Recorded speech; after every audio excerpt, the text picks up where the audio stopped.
Olá, queridos irmãos e irmãs, sejam bem-vindos ao nosso canal e à reflexão diária de hoje, quarta-feira da segunda semana da Quaresma. Evangelho de hoje, Mateus 20, 17 a 28. Naquele tempo, Jesus subia para Jerusalém.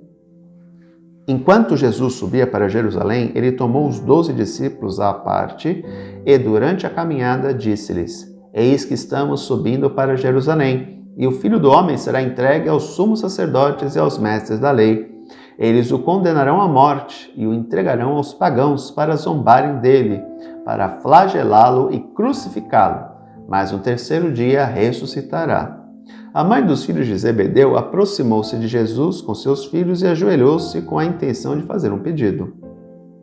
Jesus perguntou: O que tu queres? Ela respondeu: Manda que estes meus 2 filhos se sentem no teu reino, um à tua direita e outro à tua esquerda. Jesus então respondeu-lhe: Não sabeis o que estás pedindo. Por acaso podeis beber o cálice que eu vou beber? Eles responderam: Podemos.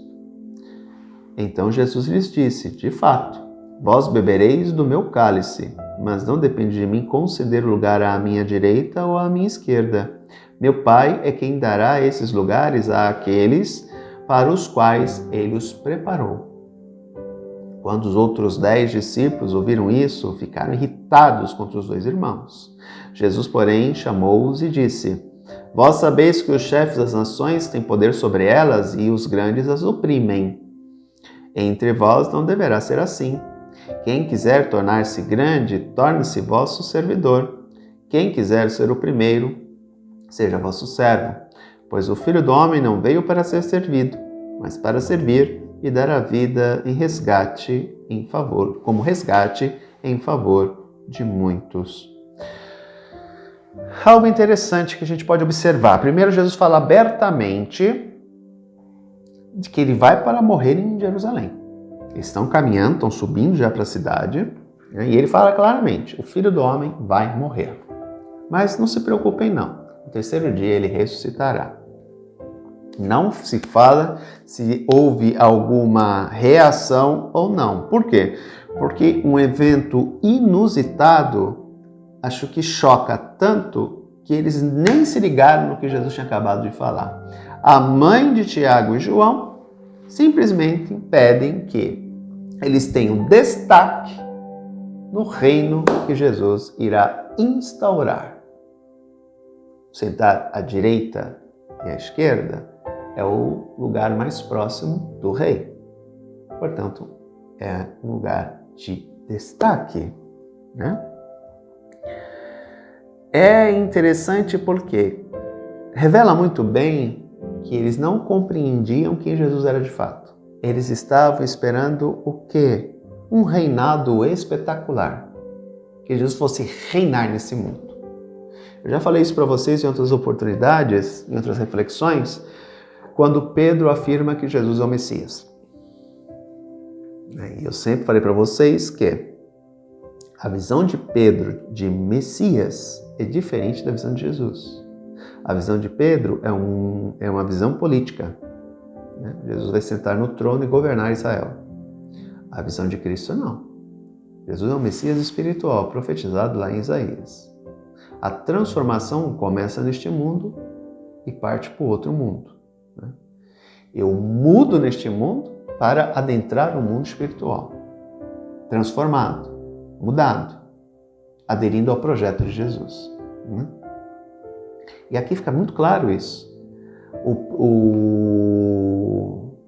O importante aqui é o reinado material. Ela quer que os 2 filhos tenham destaque. E isso enfurece os outros, porque eles se sentem aleijados do poder. Colocado à margem. Alijados do poder. Falando. Portanto, isso os enfurece. Por quê? Porque eles não querem ser deixados de lado. A atitude dela é como se ela visse que os filhos eram superiores aos outros, um rebaixamento dos outros, né? E aí Jesus pega o fio da meada e diz assim, entre os poderosos deste mundo é dessa forma, Mas entre vós não pode ser assim. Aqui, novamente, se revela a lógica de Deus, é uma lógica invertida da lógica humana. Aos olhos do mundo, poderosos são aqueles que governam, os que oprimem. Na lógica de Deus, poderoso é aquele que serve. Tanto que ele vai dizer, o Filho do Homem não veio ser servido, mas ele veio servir e dar a vida como resgate em favor de muitos. Jesus Cristo é o Goel. Qual era o papel do Goel na cultura judaica? O Goel é o resgatador de dívidas. Por exemplo, eu vou me endividar ao ponto de ter que me vender para pagar minhas dívidas, então eu me torno escravo, e o meu irmão mais velho vira o meu Goel. Ele vai lá, paga a dívida e resgata-me. Portanto, a figura do Goel é o cara que paga a dívida para que a outra pessoa não se torne escrava. Ou, se ela se tornou escrava, ela se torna livre mediante o pagamento de seu Goel. Então, Cristo é o Goel da humanidade. Ele dá a sua vida como pagamento pelo resgate dos seres humanos diante do pecado que os condenava à morte. Hoje não morremos, fazemos a nossa passagem deste mundo para outro. Morremos para este mundo, nascemos para a eternidade. Isso tudo graças ao nosso Goel.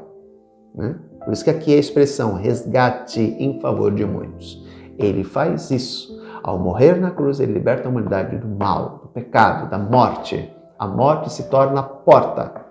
Eu passo por ela, mas ela não me prende mais, ela não me segura. Ela não tem poder sobre mim, porque ele me ressuscita, mediante os méritos salvíficos da sua morte na cruz. Portanto, agradeçamos ao nosso Goel, o resgatador da nossa dívida, que nos libertou e nos garantiu vida e vida em abundância. Um grande abraço, até amanhã se Deus quiser. Tchau.